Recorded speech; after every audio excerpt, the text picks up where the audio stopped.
สบายดีพี่น้องที่หักแพงในพระเยซูคริสต์พระผู้เป็นเจ้าของเราทั้งหลาย ก็มีโอกาสมาพบพ่อกันอีกในวันหนึ่ง ซึ่งวันนี้ข้าน้อยอยากเว่าถึงเรื่องเกี่ยวของกับความเสื่อของคริสเตียน ซึ่งความเสื่อคริสเตียนนี่ตั้งอยู่บนพื้นฐานอันใด ตั้งอยู่เทิงพื้นฐานอันใด เมื่อก่อนข้าน้อยเองก็บ่เข้าใจ เพียงแต่ว่าไปโบสถ์บ่ไปเฮ็ดไปอธิษฐานบ่อ่านพระคัมภีร์บ่ฟังพระคำบ่เทศนาสั่งสอนบ่แล้วก็ถวายทรัพย์บ่เป็นเรื่องของการเอิ้นว่าบ่เข้าใจถึงความจริงที่ตนเองมาเชื่อตนเองเชื่อพระเยซูนี่เชื่ออย่างใดเข้าใจอย่างใดในความเชื่อของตนเองน่ะอันนี้เป็นเรื่องหนึ่งที่หลายคนบ่เข้าใจ เมื่อบ่เข้าใจแล้วก็เพราะขาดการสอนที่ถูกต้อง ขาดคำสอนที่แท้จริง ก็เลยเชื่อตามคณะนิกาย แต่ละคณะก็สอนแตกต่างกันออกไป แม้นว่ามีพระคัมภีร์หัวเดียว แต่การปฏิบัติการสอนก็แตกต่างไป ยกตัวอย่างว่าบางคณะบ่ได้สนใจนำคำสอนคำสั่งของพระเยซูเกี่ยวของกับเรื่องบัพติศมาและเกี่ยวของกับเรื่องสินฤกษ์บ่เฮ็ดเลยบ่ปฏิบัติตามเลย และบางคณะก็ทิ่มทิ่มอ่าความสำคัญของพระคัมภีร์ที่บอกให้เชื่อในนามสื่อพระเยซูก็ถิ่มคำสอนตัวนี้ออกไปบ่ได้ยกขึ้นมา ไปเชื่อในคำว่าพระเจ้าบ่พระยาเวห์พระยะโฮวาไปอย่างนั้นดังนั้นมื้อนี้ข้าน้อยอยากมาเว้าว่าความเชื่อของคริสเตียนนี่ตั้งอยู่บนพื้นฐานอันใดพระเยซูเว้าในหนังสือลูกาบทที่22ข้อ20ข้าน้อยได้บอกที่นี่ว่าถ้วยนี้จอกนี้ก็แม่นเป็นพันธสัญญาใหม่ด้วยโลหิตของเฮาซึ่งเทออกเพื่อท่านทั้งหลายพระเยซูตั้งอ่าตั้งคำสัญญากับพวกที่เชื่อในพระองค์ซึ่งคำสัญญาของพระเยซูเราจะพบหลายบ่อนในพระคัมภีร์ใหม่ซึ่งเกือบบ่มีคำว่าบัญญัติหรือว่าคำสั่งให้เฮ็ดอย่างนั้นให้เฮ็ดอย่างนี้พระเยซูเข้ามาในโลกนี้พระองค์มาตั้งคำสัญญาของพระองค์กับผู้ที่เชื่อในพระองค์คำสัญญาของพระองค์นั้นเป็นหยังมีหลายคนที่เขาน้อยเว้าถึงว่าเขาบ่ได้เข้าใจเลยว่าคำสัญญาเป็นหยังมีจุดหนึ่งที่เขาน้อยอยากเว้าถึงเรื่องคำสัญญาคือในหนังสือโยฮันบทที่14ข้อ1ข้อ2ข้อ3นั่น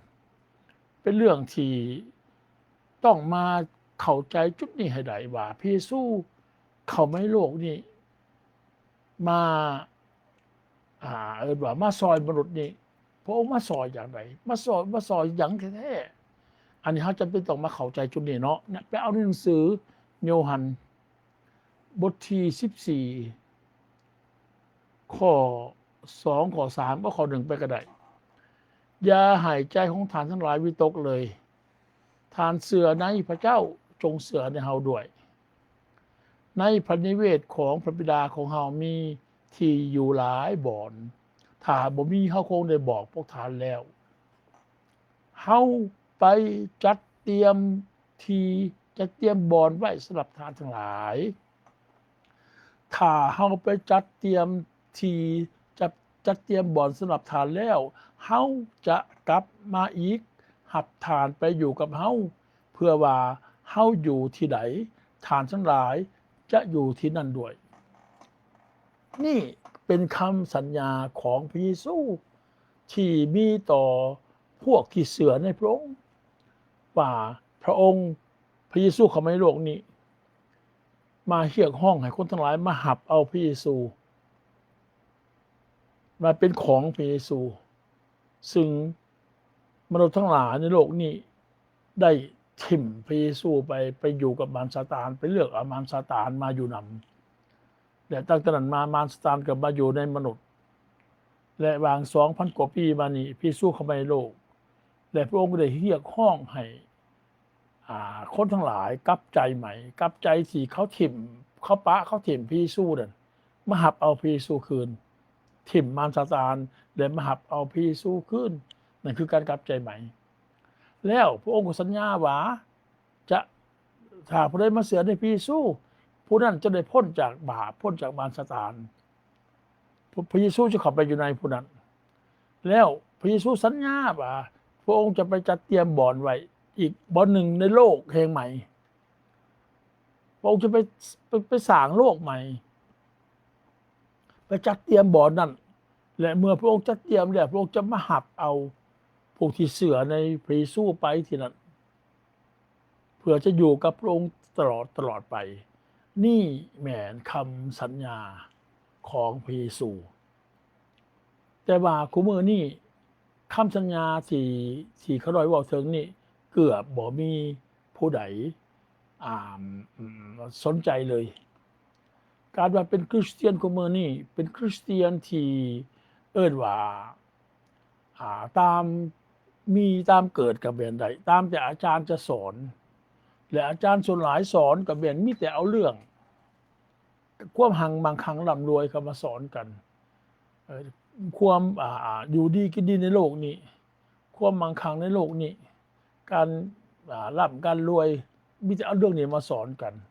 และบ่ได้สนใจนำคำสัญญาของพระเยซูเลยมื้อนี้เขาอยากนำไปเบิ่งว่าคำสัญญาของพระเยซูนี่สำคัญส่ำใดและผู้ที่ต้องเข้ามาอยู่ในคำสัญญาของพระเยซูนี่จะได้อย่างไรเขาอยากเอาตัวนี้มาลมกันกับพี่น้องมีบอลหนึ่งที่เขาอยากไปเบิ่งว่าคำสัญญาเอาแต่วิทย์ก่อนในหนังสือ2 เปโตรบท 1 ข้อ 4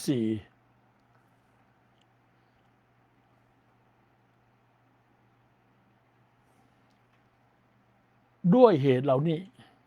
พระองค์จึงได้ทรงประทานพระสัญญาอันประเสริฐ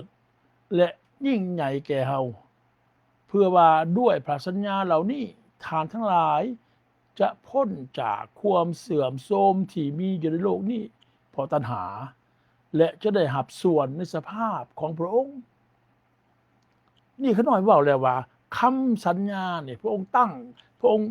งคำสัญญาของพระองค์กับผู้ที่มาเชื่อในพระเยซูนั่นพระองค์ตั้งคำสัญญาและถ้าผู้ใดมาอยู่ในคำสัญญาของพระเยซูคำสัญญานั้นคือว่าที่พระองค์ประทานพระสัญญาอันประเสริฐและยิ่งใหญ่แก่เฮาเพื่อด้วยพระสัญญาเหล่านี้ท่านทั้งหลายจะได้พ้นจากความเสื่อมโทรมที่มีอยู่ในโลกนี้เพราะตัณหาดังนั้นพี่น้องในขณะที่คนทั้งหลายในโลกนี้พากันเบิ่งสิ่งของต่างๆในโลกนี้นะว่าเป็นหนาอยากได้มาครอบครองเป็นเรื่องที่ปรารถนาแข่งขันกันญาติแย่งกันจะได้มาครอบครองในขณะนั้นเองพระคัมภีร์ได้บอกว่าท่านจะพ้นจากความเสื่อมโทรมบัดนี้ที่มีในโลกนี้เพราะตัณหาเป็นหยังพระคัมภีร์ข้อนี้จึงชี้ให้เห็นว่าตัณหาคือความร่ำรวยว่าเงินคำบ้านเงินคำวัตถุสิ่งของต่างๆนานานี่นะทุกอย่างในโลกนี่นะเป็นการเสื่อมโทรมเป็นเพราะตัณหาเป็นเรื่องการเสื่อมโทรมเป็นอย่างที่เป็นบุษัน มันเสื่อมโทรมจังไดบ่ดีบ่ที่คนจะมีเงินมีเงินมีอ่าเป็นความร่ำรวยมีบ้านใหญ่ๆรถงามๆทุกอย่างบ่ดีบ่เป็นพระพรบ่เป็นหยังพระคัมภีร์คือว่าความเสื่อมโทรมที่มีอยู่ในโลกนี้เพราะตัณหาเป็นหยังสิว่าจังซี่บัดนี้พระองค์ประทานบัดพระสัญญานี่ประทานพระสัญญาอันประเสริฐนี่และยิ่งใหญ่แก่เฮานี่พระสัญญาของพระเยซูคือหยังในตัวนี้นี่พระสัญญาของพระเยซูคือจะทำให้เฮานี่เอิ้นว่าพ้นจากความอยากหังอยากมีอยากร่ำอยากรวยตามที่โลกเสนอให้พระคัมภีร์มีหลายบทได้บอกเรื่องนี้ข้าเราสินำไปเบิ่งอีกบทหนึ่งตามหนังสือเฮบเรบท13ข้อ5เป็นหยังพระคัมภีร์จึงบอกอย่างนี้ท่านจงพ้นจากการหักเงิน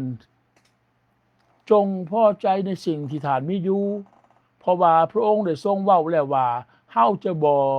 ปะทานหรือทอดเทียมทานเลย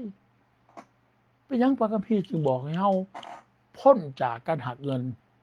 ในขณะที่ในโลกนี้สวนทางกับตัวนี้และมนุษย์เฮาแต่ละคนนี่ปฏิเสธบ่ได้ว่าบ่ให้หักเงินบ่อยากให้ว่ามีร่ำรวยบ่มีวัตถุสิ่งของมากมีทวีคูณนี่มนุษย์ปฏิเสธบ่ได้เป็นหยังสิเป็นแบบนั้นนี่คือหยังกันแท้พระคัมภีร์กำลังกล่าวเรื่องหยังเรื่องนี้นะข้าเราอยากไปเบิ่งอีกบทหนึ่งเพื่อจะได้เห็นภาพบางอย่างอันนี้เอาหนังสือ1โยฮันบท2ข้อ15 16เป็นต้นไปอย่าหักโลกหรือสิ่งของในโลกถ้าผู้ใดหักโลกความหักของพระบิดาบ่ได้อยู่ในผู้นั้นหมายความว่าจังได๋ถ้าผู้ใดหักโลกความหักของพระบิดาบ่ได้อยู่ในผู้นั้นเพราะว่าสารพัดที่มีอยู่ในโลกคือตัณหาของเนื้อหนังและตัณหาของตาและความเย่อหยิ่งในชีวิตบ่ได้เกิดจากพระบิดาแต่เกิดจากโลกนี่คือปัญหาบัดนี้จะเกิดจากโลกคำว่าเกิดจากโลกนี่มีความหมายจังได๋เป็นของโลกนี่เป็นของมารซาตานเป็นผู้มารซาตานเป็นเจ้าผู้ครองโลกนี่พระคัมภีร์ว่าแต่เกิดจากมารซาตานบัดนี้เกิดจากโลกคือเกิดจากมารซาตานและทุกสิ่งที่มารซาตานมาเสนอให้นั่นคือสิ่งของหักโลกหรือสิ่งของในโลกนี่หักโลกหรือสิ่งของในโลกนี่แม่นหยังนี่แม่นโลกและกับการยั่วยวนของโลกนี่กำลังผ่านพ้นไปมันจะสูญสิ้นไปมันจะหมดไปที่ว่ามารซาตานเอาสิ่งเหล่านี้มาเบื่อเมามนุษย์มาทำให้มนุษย์เห็นพี่น้องเห็นภาพของมื้อนี้มีแต่การฆ่าฟันรันแทงกันญาติแย่งกันของมื้อนี้ญาติแย่งกันเรื่องสงครามน้ำมันบ่ความเป็นใหญ่เป็นโตบ่อันนี้นี่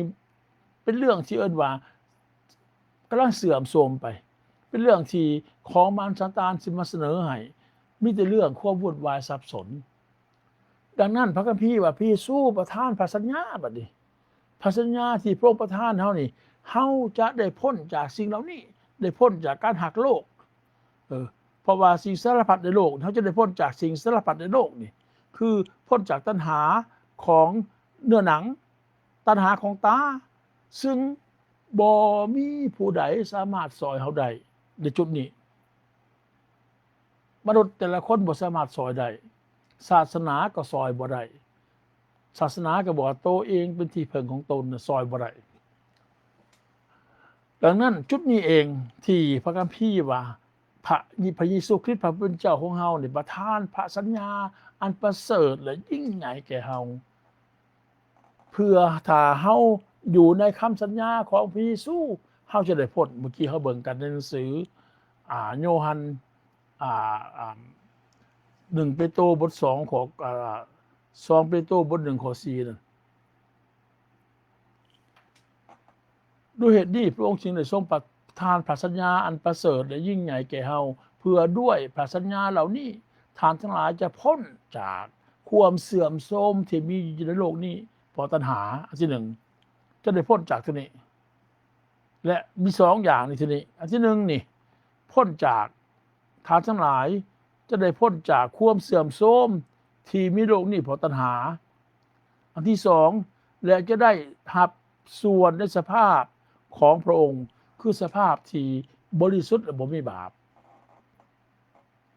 แต่จะต้องเหตุตามคำสัญญาดังนั้นในพระคัมภีร์ถ้าพี่น้องเบิ่งในหนังสือในพระคัมภีร์ใหม่เขาจะเห็นว่าพระบัญญัติบ่กฎระเบียบต่างๆนี่พระเยซูเกือบบ่ได้กล่าวถึงเลยบ่ได้กล่าวถึงเลยแต่บรรดาผู้เขียนพระคัมภีร์ทั้งหลายบอกว่าอัครสาวกแต่ละคนเขียนก็บ่ได้เว้าถึงเรื่องบัญญัติหรือข้อกฎขี่ต่างๆนานาน่ะกฎหมายต่างๆน่ะเกือบบ่ได้บอกถึงเลยเพราะว่าคำสัญญากับกฎระเบียบกับข้อบังคับจะแตกต่างกันคำสัญญานี่หมายความว่า2คน2คนที่ว่าผู้ให้คำสัญญาคือพระเยซูคริสต์พระเป็นเจ้าผู้ให้คำสัญญานี่และกับผู้ที่รับคำสัญญานี่ต้องมีส่วนผูกพันกันพัวพันกันผูกพันกันผู้หนึ่งเอาคำสัญญาให้และผู้หนึ่งรับเอาคำสัญญาและเมื่อรับเอาคำสัญญาและการผูกพันกันก็เกิดขึ้นบ่คือกฎหมายบ่คือคำสั่งในกฎหมายคำสั่งในกฎหมายเรียกว่าคำสั่งในศาสนานั่นบ่จำเป็นมีต้องการบ่จำเป็นต้องมีการผูกพันกันระหว่างผู้ให้กฎหมายผู้ออกกฎหมายกับผู้เฮ็ดตามกฎหมายบ่ได้เกี่ยวข้องกันเลยดังนั้นศาสนาต่างๆจึงบ่ได้เกี่ยวข้องกับผู้ที่ออกมาเป็นศาสนาน่ะผู้ที่เป็นผู้ก่อตั้งศาสนานั่นเกิดบ่ได้เกี่ยวข้องกันเลยบ่คือคริสเตียนที่ตั้งอยู่ถึงคำสัญญาของพระเยซูที่ต้องผูกพันกันดังนั้นพระเยซูจึงบอกเรื่องคำสัญญาตัวนี้นี่ตามหนังสือก็เราจะไปเบิ่งในหนังสือโยฮันบทที่15การผูกพันเป็นสำคัญที่สุดเลยพี่น้องเอ๋ยที่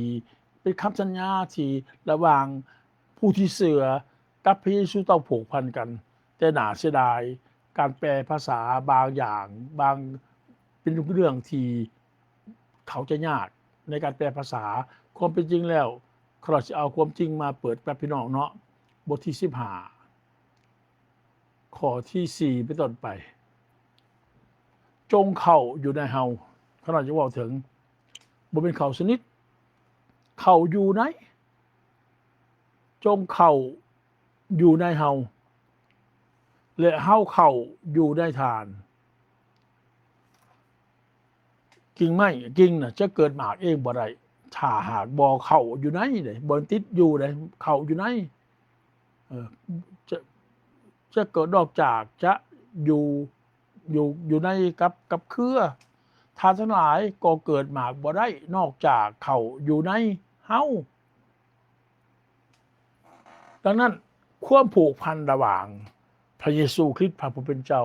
กับผู้ที่เป็นของพระองค์ผู้ที่พระเยซูเป็นผู้ให้คำสัญญาและผู้ที่เป็นของพระองค์มารับเอาคำสัญญาต้องมีการผูกพันกัน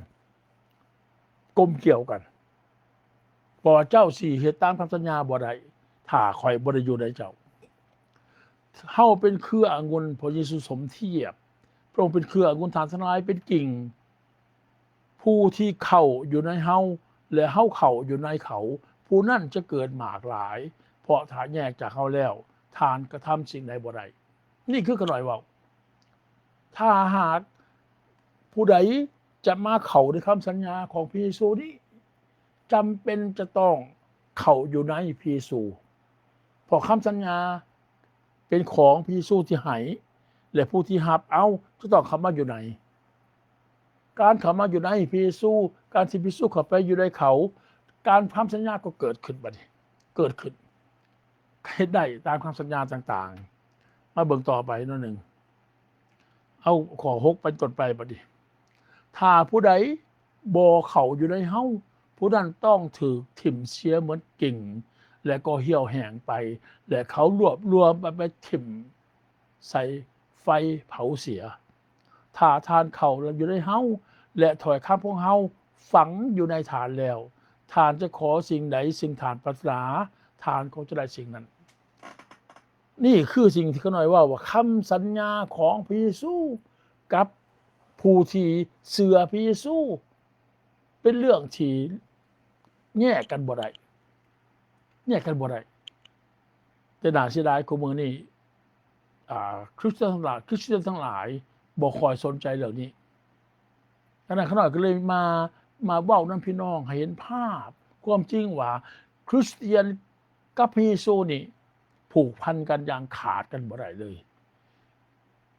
ปฏิเสธบ่ได้เลยว่าแต่ละมื้อแต่ละวันแต่ละครั้งแต่ละตอนนี้คริสเตียนต้องอยู่ในพระเยซูดังนั้นพระคัมภีร์จึงบอกให้เชื่อในนามชื่อพระเยซู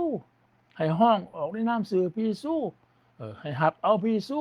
ให้เชื่อในนามชื่อพระเยซูให้ห้องออกในนามชื่อพระเยซู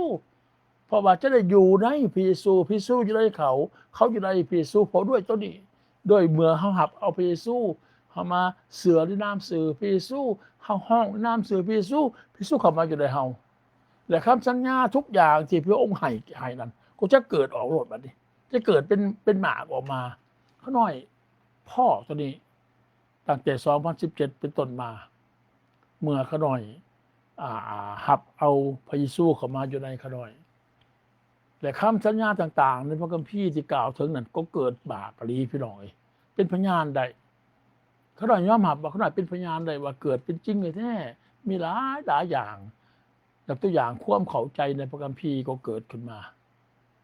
ความว่าความหอบหู้ในด้านเข้าใจนะว่าพระเจ้าเป็นผู้ใดพระบิดาเป็นผู้ใดพระบุตรเป็นผู้ใดพระวิญญาณบริสุทธิ์เป็นผู้ใดก็หับหู้เลยตะกี้นี่บ่ฮู้จากเรื่องนี้พอปานใดแย่กันอยู่ดังนั้นเขาจึงเว้ากับพี่น้องเดี๋ยวนี้ว่าคำสัญญาของพระเยซูที่ให้แก่เฮานี่เป็นเรื่องจำเป็นที่สุดที่เฮาจะต้องตั้งอยู่ถึงพื้นฐานตัวนี้เฮาจะมาเชื่อในพระเยซูโดยบ่ได้ยึดเอาคำสัญญาของพระองค์นั้นถือว่าพลาดอย่างใหญ่หลวงขณะเขายกตัวอย่างหนึ่งสมมุติว่าเฮาเป็นพยาธิบางอย่างเราก็ไปหาหมอเพื่อให้หมอปัวเฮาและก่อนจะหมอก่อนจะปัวเฮาต้องเฮาได้เซ็นหนังสืออนุญาตให้หมอปัวเฮาจะบอกว่าจะผ่าตัดก็ผ่าตัดหัวใจเนาะผ่าตัดหัวใจว่า2018แต่ก่อนหมอจะผ่าตัดหัวใจเขาน้อยเขาให้เขาน้อยเซ็นหนังสือยอมให้หมอเป็นผู้ผ่าตัดหัวใจเขาน้อยยอมให้หมอเป็นผู้เป็นพวกเขาน้อยดังนั้นหมอก็เลยผ่าตัดหัวใจเขาน้อยเป็นพวกเขาน้อยใน2018แต่คู่มือนี่เขาน้อยก็ต้องเฮ็ดตามหมอสั่งหยังมาก็ต้องเฮ็ดตามกินยามื้อละจักเทื่อละจักเม็ดเขาน้อยก็ต้องเฮ็ดตามหมอสั่งและหมอสั่งห้ามบ่ให้กินเค็มบ่ให้กินหวานบ่ให้กินมันบ่เขาน้อยก็ต้องเฮ็ดตามคำสั่งของหมอคู่มือนี่ดังนั้นพระเยซูคริสต์พระผู้เป็นเจ้าของเฮานี่พระองค์ประทานพระสัญญาของพระองค์นี่นะให้แก่เฮานี่นะดังที่คุณน้อยเว้าแล้วอันที่1นี่พระสัญญาน่ะคือว่าเพื่อซอยเฮาให้พ้นจากการยั่วยวนของโลกที่มารซาตานเอาความอยากเนื้อหนังความตัณหาของเนื้อหนังตัณหาของตาหรือความอยากอยากอวดขน้อยเมื่อก่อนมีแต่ความอยากอยากอวดเฮ็ดหยังก็ตามมีแต่อยากอวดความอยากอวดจะเป็นหลักถามพี่น้องเองพี่น้องสิหาแพงฟังฟังที่พระคัมภีร์บอกเขาแนะนำพระคัมภีร์บอกกับพี่น้องเขาแนะนำพระคัมภีร์บอกกับพี่น้องเดี๋ยวนี้ว่าพระคัมภีร์กำลังบอกเฮาว่าพระเยซูซอยเฮาได้พระเยซูสามารถซอยเฮาได้พ้นจากตัณหาของหนังตัณหาของตาและความยั่วยวนของโลกนี้พระเยซูซอยเฮาได้และขน้อยมันเป็นพยานให้พระเยซูว่าเมื่อเฮ็ดตามคำสัญญาของพระเยซูขน้อยก็ได้พ้นอหลีพี่น้องเอ้ยคำสัญญาอย่างหนึ่งที่ขน้อยให้เบิ่งแล้วเมื่อกี้นี่ว่าเพราะด้วยเหตุเหล่านี้พระองค์สิทรงประทานพระสัญญาอันประเสริฐและยิ่งใหญ่แก่เฮา เพื่อด้วยพระสัญญาเหล่านี้ทานทั้งหลายจะได้พ้นจากความเสื่อมโทรมที่มีอยู่ในโลกนี้เพราะตัณหาคำสัญญาตัวนี้นี่ขนาดไปเห็นในหนังสือโรมบทที่10 ข้อ 9บอกว่าคือว่าถ้าทานจะหับด้วยปากของทานว่าพระเยซูทรงเป็นองค์พระผู้เป็นเจ้าทานจะพ้นถ้าด้วยว่าความเสือด้วยใจก็นำไปสู่ความสอบธรรมและการยอมรับด้วยปากก็นำไปสู่ความพ้นดังนั้นการที่เฮายอมรับด้วยปากบัดนี้ยอมรับด้วยปากว่าพระเยซูทรงเป็นองค์เป็นเจ้านี่ทานจะพ้นด้วยว่าความเสือด้วยใจนำไปสู่ความสอบธรรมนี่เสือด้วยใจนี่นำสู่ความสอบธรรมแต่การยอมรับด้วยปากนำไปสู่ความพ้นดังนั้นขน้อยแหละมาตั้ง2017มาขน้อยมาห้องในนามสื่อพระเยซูคริสต์พระผู้เป็นเจ้าขน้อยหับเอาพระเยซูและขน้อยเสือในนามสื่อพระเยซูและก็ได้ห้องออกในนามสื่อพระเยซูพระคัมภีร์บอกขน้อยได้พ้นแท้บ่พ้นพี่น้องเมื่อก่อนขน้อยก่อนมีความตัณหาคนหนังตัณหาของตานี่เต็มเหมือนกับคนทั่วไปสอนตนเองบ่ได้ความอยากโอ้อยากอวดนี่ก็มีหลายด้วยจนเมื่อมาอยู่ในพระเยซูมาหับเอาพระเยซูมาเสือในน้ำสื่อพระเยซูมาห้องในน้ำสื่อพระเยซูบัดนี้สิ่งนั้นมันหายออกไปมันหายไปจากขน่อยเพราะพระคัมภีร์ว่าสิ่งเหล่านี้เกิดมาจากโลกคือจากมารซาตานมันอยู่น้ำผู้ใดสิ่งเหล่านี้ก็แสดงออกมาในตัวผู้นั้นและเมื่อขน่อยมาหับเอาพระเยซูมาเสือในน้ำสื่อพระเยซูมาห้องในน้ำสื่อพระเยซูมารออกไปจากขน่อยพระเยซูเข้ามาอยู่ในขน่อยเมื่อมารออกไปจากขน่อยมารก็บ่สามารถบ้าให้ขน่อยไม่ให้ขน่อยเกิดตัณหาของเรื่องหนังตัณหาของตาหรือก็อยากโอ้อยากอวดได้ต่อไปพอสิ่งเหล่านี้มันเกิดมาจากโลกดังนั้นขน่อยก็เลยเป็นพยานได้ว่าคำสัญญาของพระเยซูนี่เป็นจริงเด้อพี่น้องเอ้ยคำสัญญาตัวนี้ยังอีกคำสัญญาตัวหนึ่งที่เราจะบอกถึงบัดนี้อันนี้คำสัญญาเรื่องในโลกนี้เฮาได้พ้นจากความเสื่อมโทรมที่มีอยู่ในโลกนี้เพราะตัณหาและมีคำสัญญาตัวหนึ่งบัดนี้แม่นพระเยซูกำลังจะไปพระเยซูไปเตรียมที่สำหรับพวกเฮาเดี๋ยวนี้พระองค์เตรียมอยู่พระองค์จะเตรียมสำเร็จเมื่อใดพระองค์จะกลับมาหับเอาผู้ที่เป็นของพระองค์ไปอยู่กับพระองค์แต่บุคคลเหล่านั้นต้องอยู่ในคำสัญญาพระเยซูได้ท่านเปโตรเว้าขอนี่ในหนังสือ2เปโตรบท3ข้อ13มาบนนำเขาหน่อย2เปโตรบท3ข้อ13แต่ว่าตามพระสัญญาของพระองค์นั้นเฮาจึงคอยท่องฟ้าอากาศใหม่และแผ่นดินโลกใหม่ที่ซึ่งความชอบธรรมจะดำรงอยู่นี่คือจุดที่พระเยซูสัญญาอันที่2ของมาคือพระองค์สัญญาบอกจะไปสร้างโลกใหม่เยรูซาเล็มใหม่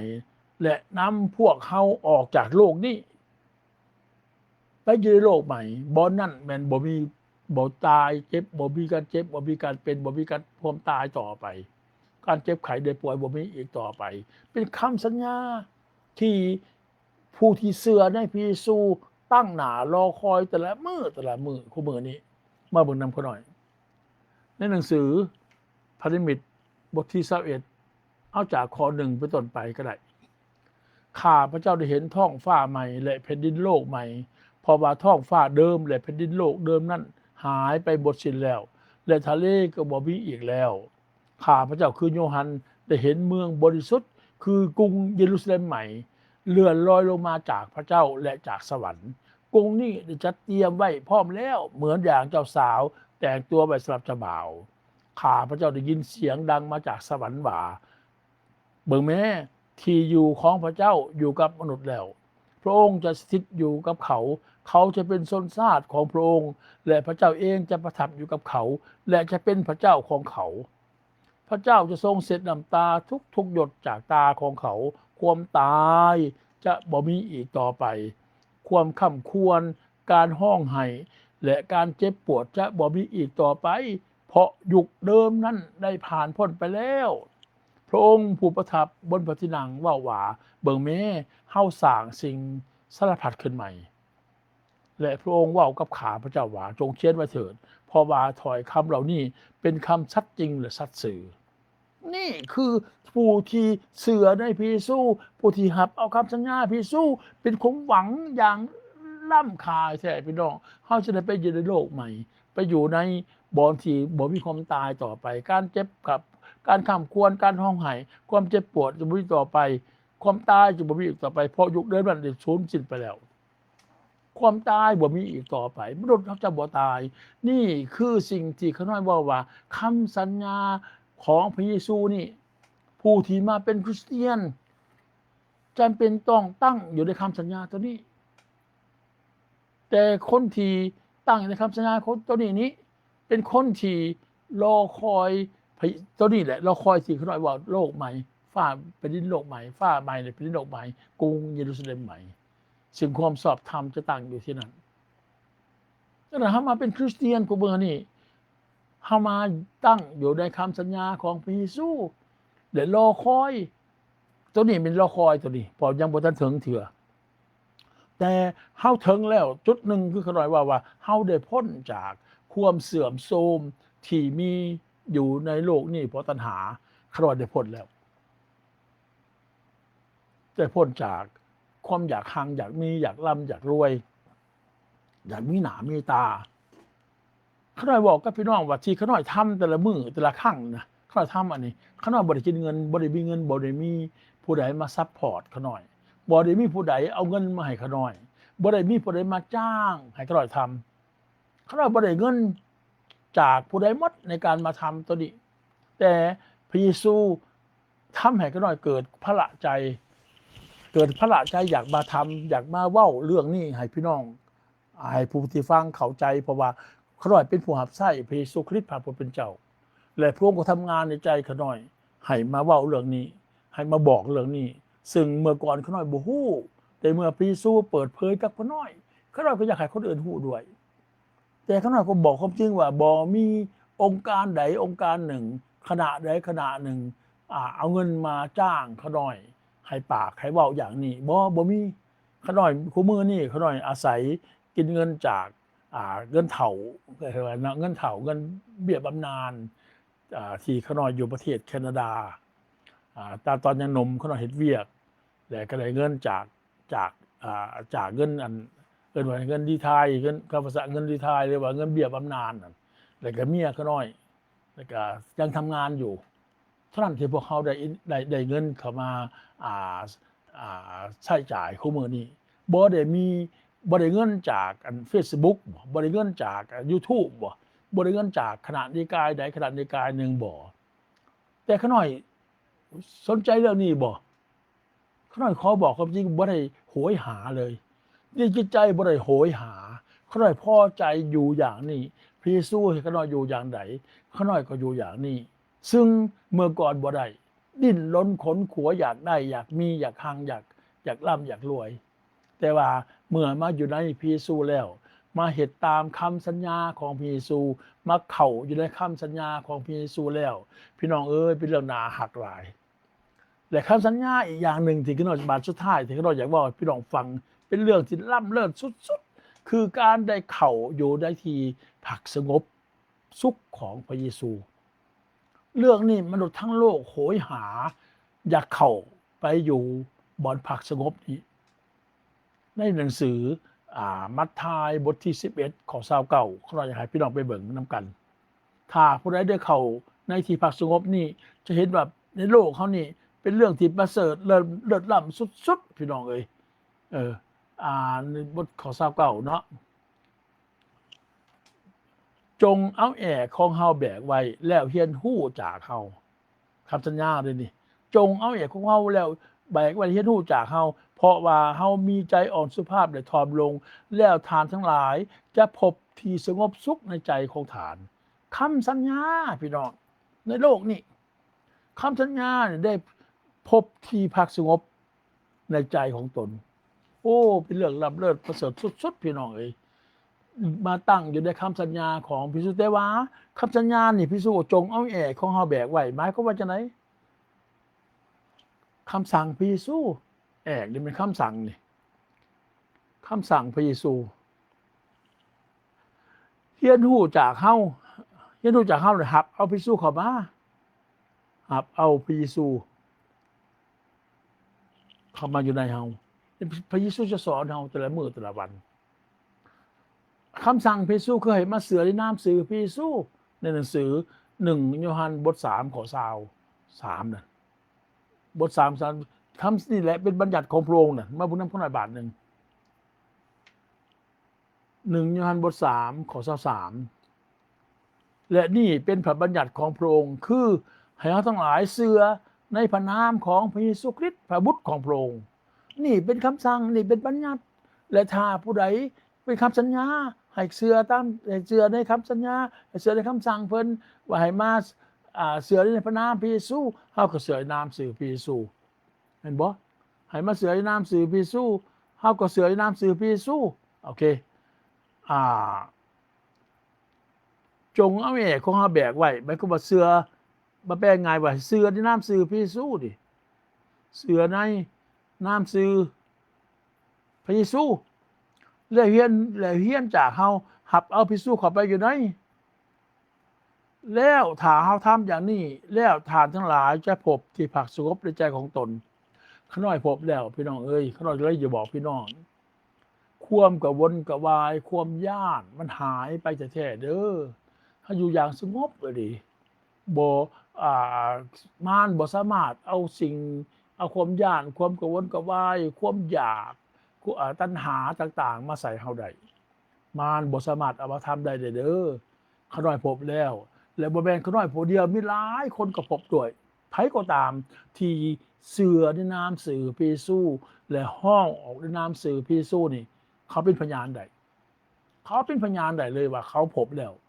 ไปถามรถผู้ใดก็ตามถ้าพี่น้องรู้จักผู้ใดก็ตามถามเขาผู้ที่เชื่อในพระนามพระเยซูนั่นแม่นแท้บ่เจ้าพบที่พักสงบสุขในใจของเจ้าแล้วบ่เจ้าพ้นแท้บ่จากความเสื่อมโทรมที่มีในโลกนี้เพราะตัณหาน่ะจะพ้นแล้วบ่ความอยากของหนังความอยากของตาและความอยากโอ้อยากอวดมีแต่มีหยังใดมีแต่อยากอวดความอยากอวดนี่มีหมดมนุษย์ทุกคนนี่มีแต่เฉพาะผู้ที่มาอยู่ในพระเยซูคริสต์ตามคำสัญญาพุ่นดิเพิ่นจะได้พ้นจากความอยากอวดพี่น้องเอ้ยข้าราชหนุนใจพี่น้องว่าให้ตั้งอยู่เทิงคำสัญญาของพระเยซูเด้อแล้วทานจะได้พ้นจริงๆข้าน้อยได้พ้นแล้วข้าน้อยก็เลยมาเป็นพยานและแท้จริงแล้วการมาเป็นคริสเตียนนี่ก็คือการมาตั้งอยู่ในคำสัญญาของพระเยซูนั่นเองบ่เป็นอย่างอื่นขอพระเยซูคริสต์พระผู้เป็นเจ้าอวยพรพี่น้องทุกคนเด้อตอนนี้สมควรจะเลิกลาจากกันแล้วพบกันใหม่ในโอกาสหน้าบ๊ายบาย